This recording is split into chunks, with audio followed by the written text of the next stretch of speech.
this is Annie Amethyst, and the people are watching Reality Check TV. Reality Check TV, Sacramento.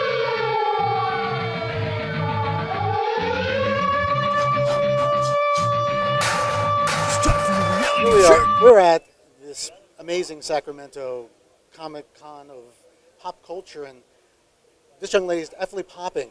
She's a lot of pop to her. I don't know, because it's what is your well? Wait a second.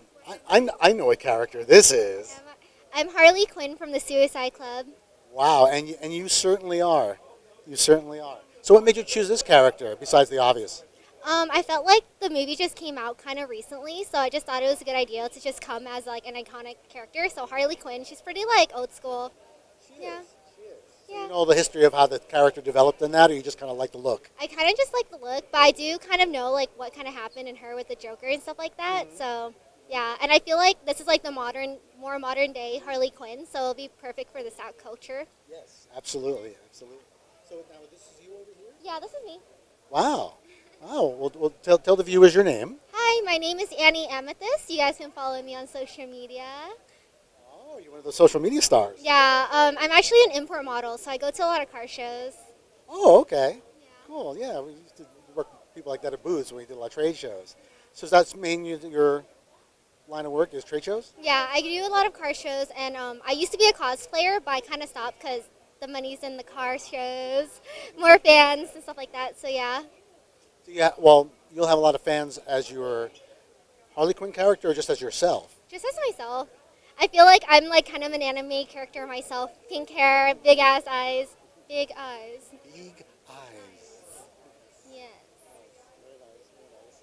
So when you're doing the cosplay, is it just this character, or do you switch it up between different characters? I actually have done a lot. Like I've done like Chun-Li, Katarina from League of Legends. I've just done so many, I can't even list them.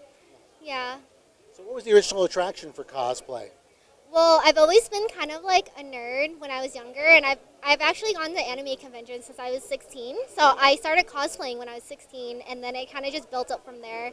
I never modeled until probably like 2-3 years ago. Oh, really? Yeah. So when you were doing the cosplay early on, did you just pick out one or two different particular characters and switch it around, or? So when I first started out, I was like, what's the easiest thing I can do without so much sewing? And then slowly it started building up from there. So it started off really like just a really simple thing with a wig, and then it slowly just progressed from there. And I just fell in love with the culture. Yeah, because the cosplay thing is kind of like it's its own subculture. In a Yeah. way, you know. And Yeah. I imagine there's a lot of things that go on within that subculture that's kind of cool, and a lot of camaraderie. Yeah, it's like you get to be like a whole different person. Like you get to live like multiple lives in one life, and I feel like that's what kind of cosplay is. You get to like express yourself and stuff like that, and just be a different person that you don't want to be for that day. So yeah. Cool. Now, because you're doing Harley Quinn, I imagine like all the Batman folks come on over to see you. Yeah. Cool. So, you said you're on social media. Tell the viewers where they can find you on the Twitterverse or the interwebs. So on Instagram, my name is Nerds Are Cool, and then I have Facebook, Snapchat as well, and it's all basically the same handle. It's just Nerds Are KOO. Cool. Nice. And as you can see, friends, this is definitely Revenge of the Nerds here. This is a nerd, so watch out, folks. We're taking over.